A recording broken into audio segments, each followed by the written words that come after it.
يا رب. بسم الله الرحمن الرحيم. اللهم صل وسلم وبارك وأنعم على سيدنا ومولانا محمد وعلى آله وصحبه وبارك وسلم أما بعد. All right. As a quick recap from last dars, we had discussed how we discussed the closeness of the Prophet sallallahu alaihi wasallam to his daughter Sitna Fatima alayhi salam, and vice versa, how close she was to the Prophet alayhi salatu wassalam. And we also mentioned to the extent where we discussed initially where Sitna Fatima alayhi salam had moved away with Sayyidina Ali alayhi salam radiallahu anhuma. And it was about, between 100 to 200 meters max. And even that was too far from the Prophet alayhi salam. And how, anyways, again, just to keep it concise, how she ended up moving closer to him, etc.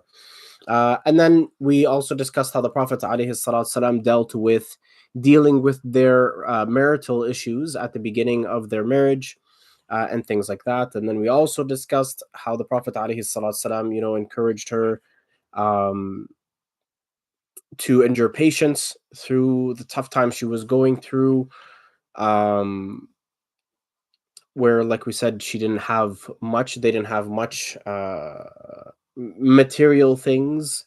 And we also discussed how herself and Sayyidina Ali radiallahu anhu alayhi salam had both been exhausted from just their daily lives, right?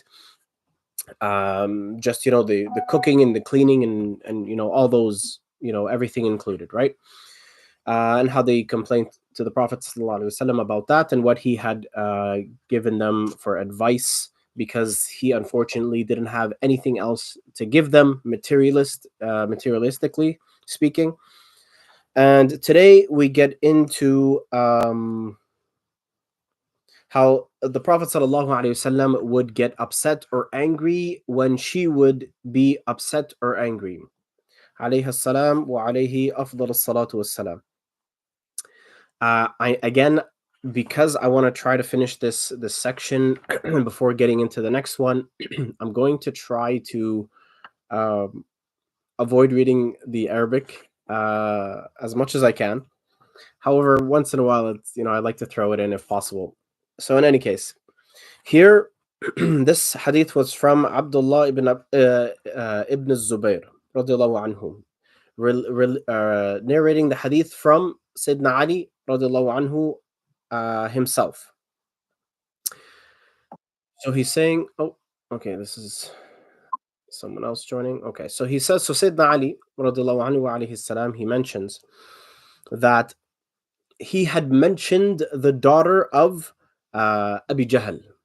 And what that means is when we say in hadith wa dhakara ibnatu Abi Jahl, that means basically he had mentioned her with the intention of getting married to her, or with the intention of marriage. Okay, and then this news had come to the Prophet sallallahu alaihi wasallam.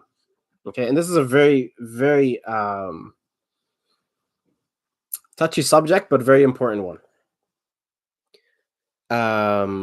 So then the Prophet ﷺ, when he had heard about this, so basically at this point, right? Okay, just to put things in line or in context, Sayyidina Ali alayhi salam is married to Sitna Fatima alayhi salam, and while having been married to Sitna Fatima alayhi salam, he had thoughts and discussions about reaching out to Abi Jahl with regards to his daughter, so that he can marry her as well, right? So take her as a second wife. And the Prophet ﷺ had heard about this, okay? And listen to how he reacted to this. He says, Fatima bid'atun minni yu'dhini ma yu'dhiha. He says that Sitna Fatima alayhi salam is a piece of me, okay? And whatever hurts her or harms her, harms me and hurts me. This is one hadith. Another one, narrated from Al-Miswar ibn Makhrama radiallahu anhu. He says that the Prophet sallallahu alaihi wasallam said that Fatima alayhi salam, again, is a piece of me, a piece of the Prophet alayhi salatu salam, and whatever hurts her, hurts me. So this is just another narration of the same hadith. Now, the Prophet ﷺ in the following hadith, so this hadith is narrated from Az-Zuhri.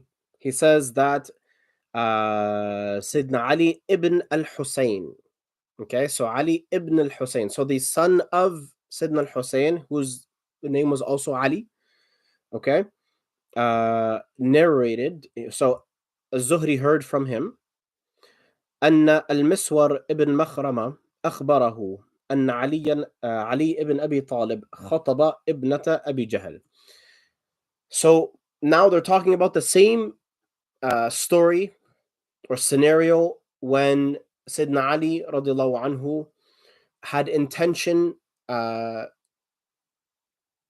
marry the daughter of Abi Jahl. And in hadith, when we say khataba, for those who are Arab speaking, obviously, usually when we say khataba, that technically in our terms nowadays means that they essentially got engaged. Okay, but that's not how it is referred to in hadith. In hadith, khataba means that basically that he had inquired. Okay. And it specifically says وعنده فاطمة بنت النبي صلى الله عليه وسلم, and basically that this happened while he was married to Sitna Fatima رضي الله عنها وعليها السلام.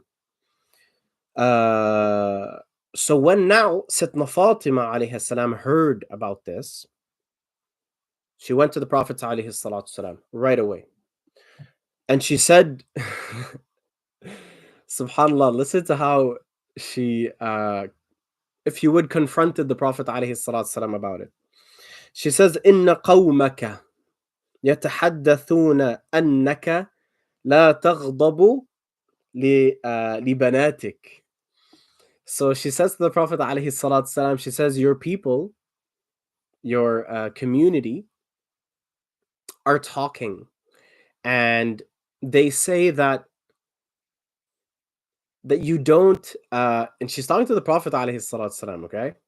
She says, and that they're talking and they're saying that you don't get upset for your daughters. Okay? And then she says, وَهَذَا عَلِي. And she says, and here you have Ali, radiallahu anhu, wa alayhi salam, essentially wanting to marry the daughter of Abi Jahl. And then Al-Miswar says that the Prophet alayhi salatu then stood up. And then he says that the Prophet ﷺ said the following after saying the Shahada. He said the following. He says that I had married Abul As ibn al-Rabi'. So Abul As ibn al-Rabi' had married Sitna Zainab, right? His first daughter, alayha salam. And then he says, فَحَدَّثَنِي وَصَدَّقَنِي. Basically, he says, essentially, he says that he had held up his word, if you would. Okay, or his part of the bargain with regards to the marriage to Sitna Zainab alayha salam. And then he said, so the Prophet alayhi salam continued on, and he said that وَإِنَّ فَاطِمَةَ بِنْتَ مُحَمَّدٍ صلى الله عليه وسلم, he says, and Fatima, the daughter of Muhammad, is a piece of me. And he says, listen to these words carefully. وَإِنَّمَا أَكْرَهُ أَن تَفْتِنُهَا. And he says, I would hate that. It's tough to translate taftinuha. Basically, that you would make a fitna for her in her deen. If this ever happened, it would be a fitna for her. I honestly, I don't know. How do you translate the fitna?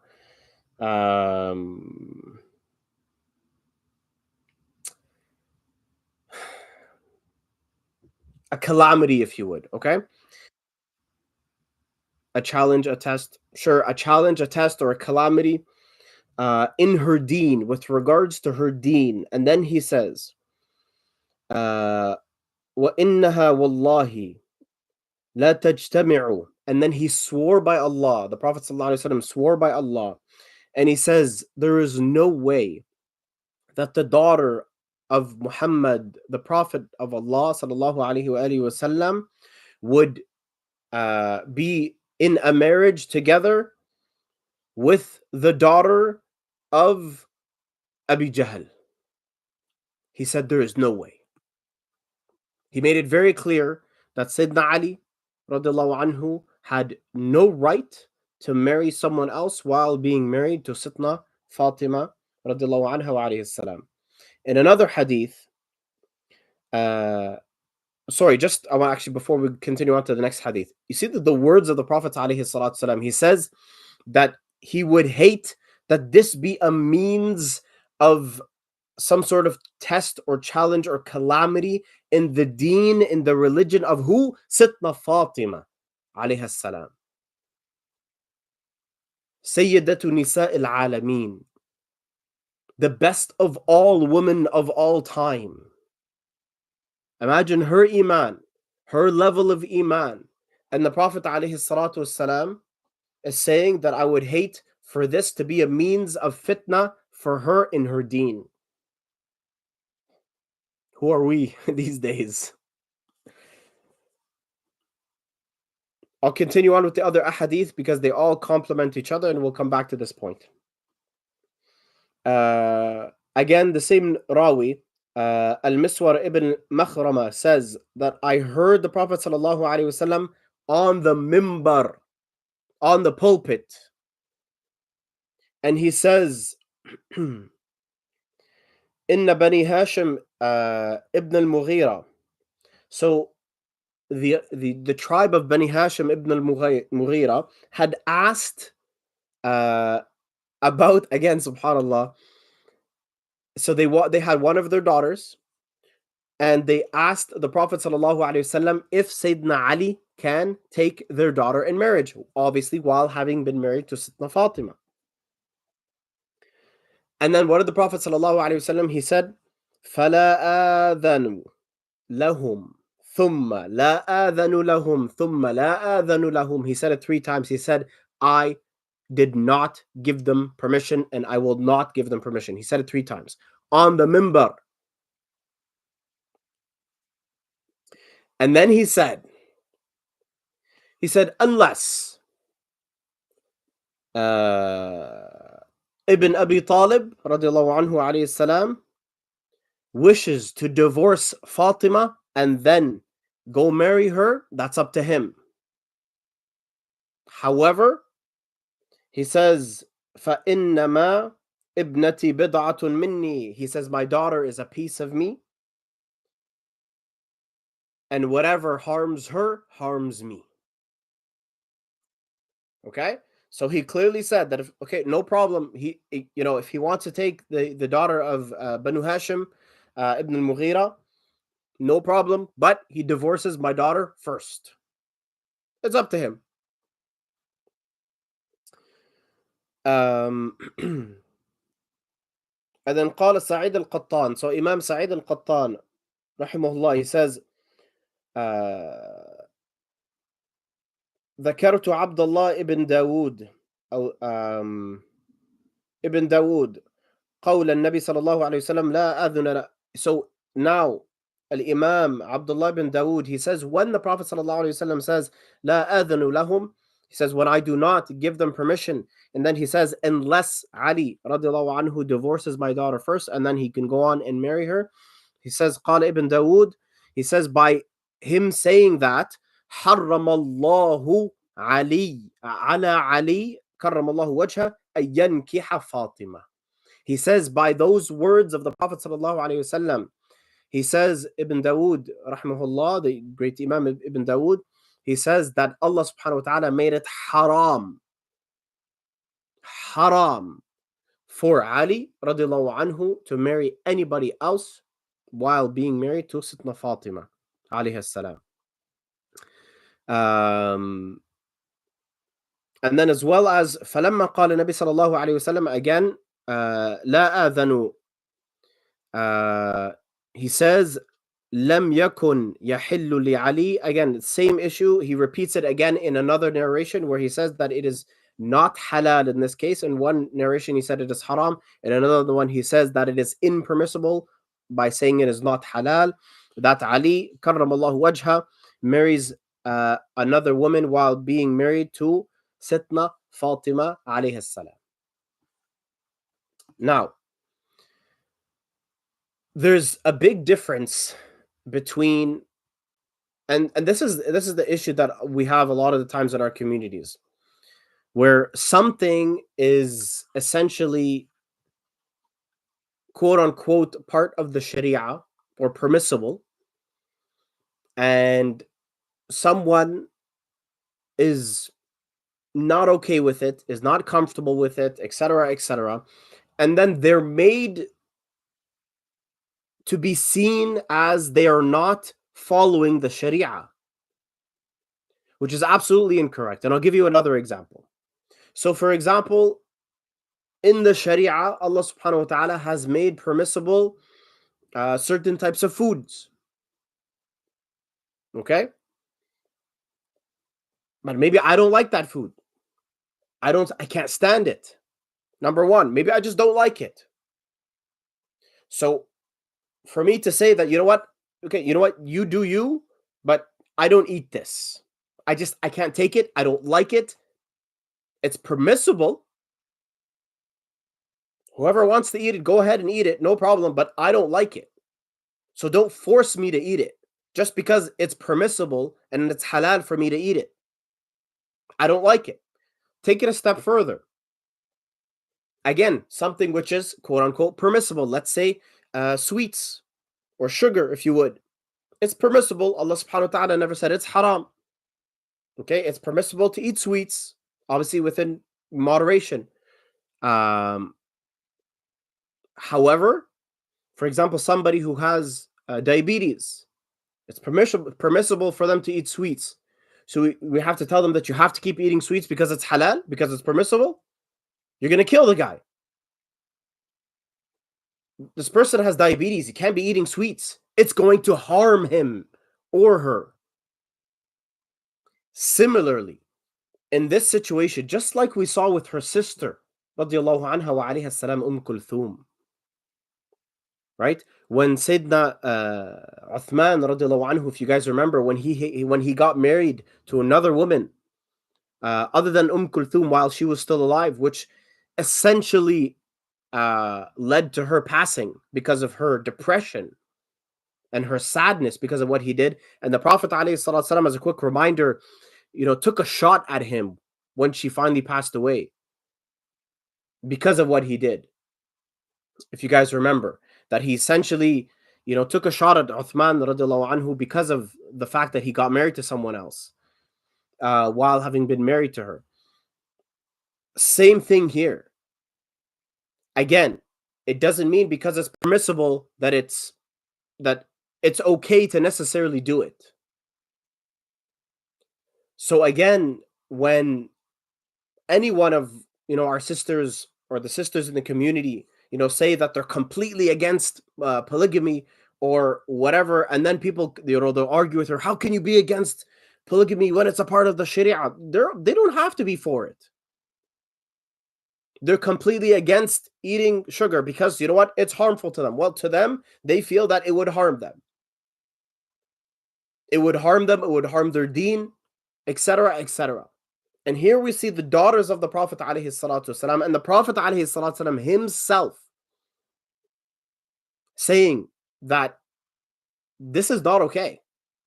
So no, Ali cannot marry another woman because I know my daughter and she would not be okay with this.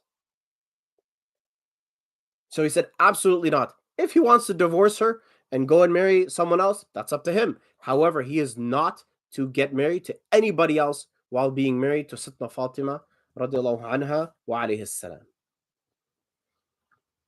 All right, let's just see how much time we have. Okay.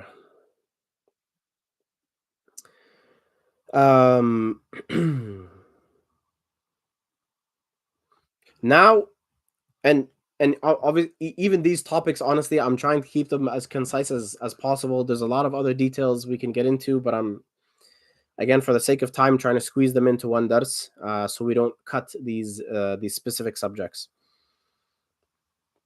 Now here we have Al-Hasan ibn Al-Hasan. So Sayyidina Al-Hasan, right? The son of Sayyidina Fatima and Ali, radiallahu anhum ajma'in. His son was also named Al-Hasan. Okay. So now we have Al-Hasan, the son of Al-Hasan, okay, wanted to essentially propose to his cousin, the daughter of Sayyidina Al-Hussein. Okay, so you have Sayyidina Al-Hasan and you have Sayyidina Al-Hussein. Okay, alayhim as-salam.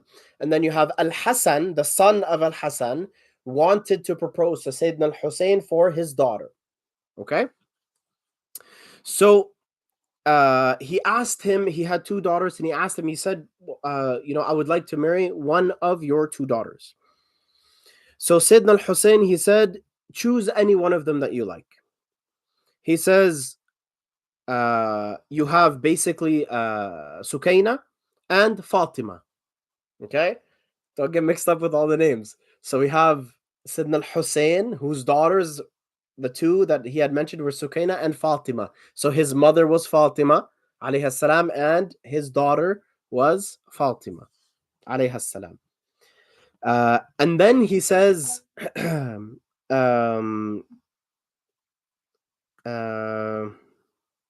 so Al-Hasan, the son of Al-Hasan, he was kind of ashamed to kind of choose one. Okay, so Sayyidina Al-Hussein alayhi salam said to him, he says, so I'll choose for you and I'll choose Fatima for you. And then he says, because she is most like my mother, so her grandmother Fatima alayhi salam. So then so he chose Fatima for him. And then it is mentioned in the hadith that she was the term in English is on the tip of my tongue. In any case, she was basically one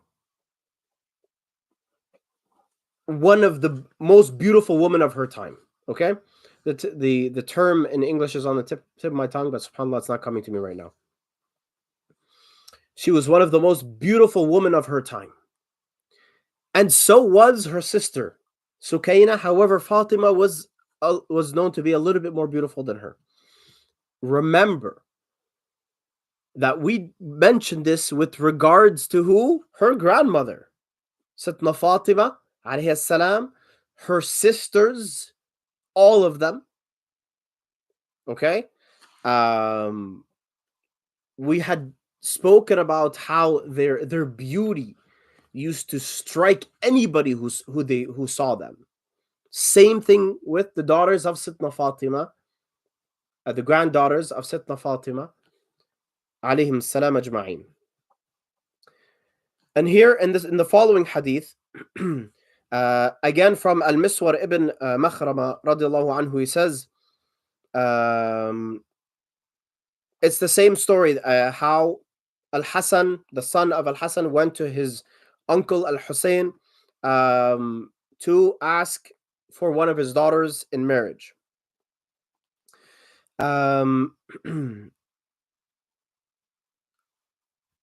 Sorry, 1 second here.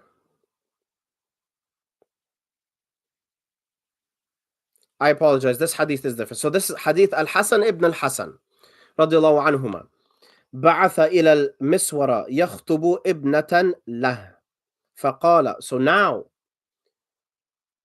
now that Sayyidina Al-Hasan, the son of Al-Hasan, was married to Fatima, the daughter of Al-Hussein alayhim salam ajma'in. After that happened, now Al-Hasan, who is now married to Fatima, right, to the children, the grandchildren, now he went to Al-Miswar asking for one of his daughters. Okay, listen to this hadith, subhanallah. So Al-Miswar said to him that it would be, so actually, sorry, he told him initially, so the news didn't come to Miswar directly. It came to his close relatives, his family, and he said, tell Al-Hasan to meet me at such location in about this amount of time, etc. I want to speak to him. So they met there. And then he says, listen, Al-Hasan, it's not for anything, any specific reason. However, he says, there is no in-law that I would prefer to have more than you and your family, because your lineage is the purest of lineages. He says, however, the Prophet ﷺ said that Fatima, speaking about who? Al-Hasan's grandmother. He says that the Prophet ﷺ said that Fatima is a part of me, and whatever makes her happy makes me happy, and whatever upsets her upsets me. And then listen to what he said to him. He says, and right now you're married to her granddaughter. And at this point, Sitna Fatima, the grandmother of Al-Hasan, being the daughter of the Prophet ﷺ, had already passed away. Keep that in mind. She had passed away during this conversation. She was already passed during this conversation. He says, I am worried that your grandmother, even though she's in Jannah, I am worried that this would hurt her if I agreed to allow you to marry my daughter while you're married to the daughter of Al-Hussein. Because your grandmother was not okay with this.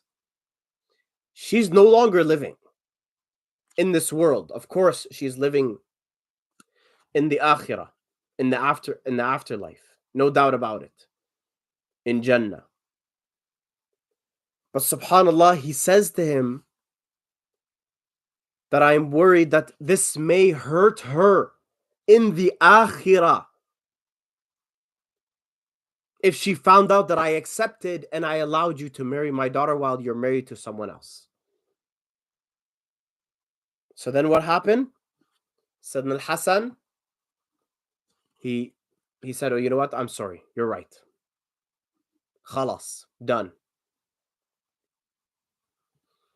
There's so many lessons to take from these ahadith. It's crazy. It's unbelievable. Number one, look at the fiqh, the understanding of the Sahaba radiallahu anhum, of how they would avoid not just hurting someone who's alive, hurting someone who had already passed from this life. Look at their understanding of this deen. And then what? Sayyidina Al-Hasan, right, the grandson of Sayyidina Fatima, alayhim as-salam ajma'een. Look, he didn't say, what are you talking about? She's passed away, etc., etc. No. And listen, to be fair, he had the purest of lineages, and he could have said something like, who are you to teach me? I am the son of Sayyidina Al-Hasan, the son of Ali and Fatima, the daughter of the Prophet sallallahu alaihi wasallam. Did he say that? Who are you to teach me? He stayed quiet and he agreed with him. Now look at the adab of who? Al-Miswar. He told the family that I want to talk to Hassan alone, so that he did not what? Harm Al-Hasan or be condescending, if you would, or try to kind of teach him or put him down in any way or offend him in any way in the presence of others. Because what?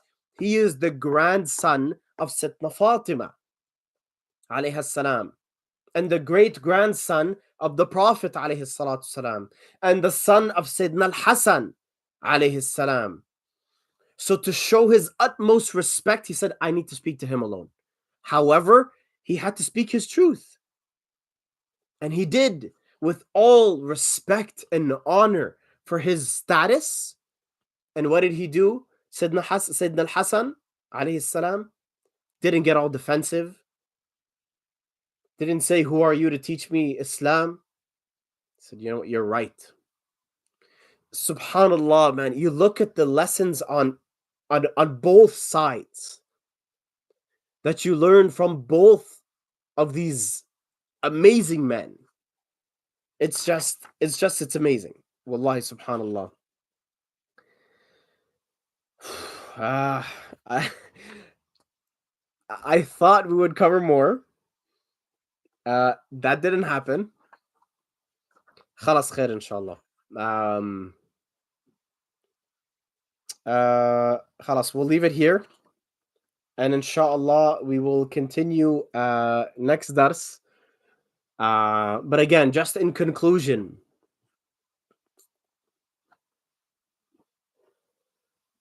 there's so many unbelievable situations here and scenarios here that wallahi, if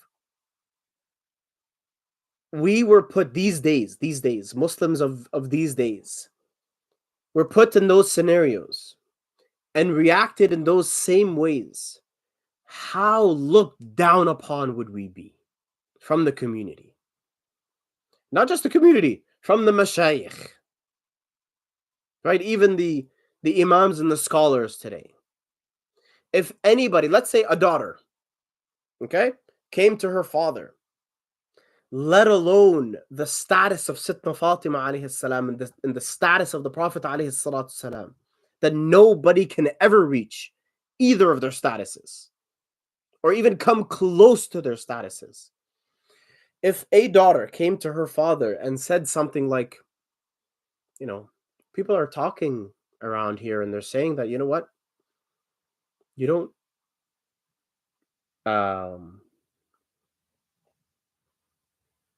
don't care for protecting your daughters, and then discuss with him what's going on with Sayyidina Ali. Obviously, the Prophet ﷺ knew that she was upset by what was going on, so she was speaking out of pain.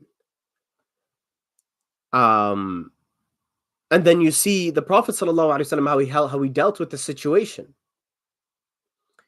and he did not allow it in any way, shape, or form, because he knew that his daughter was not okay with it.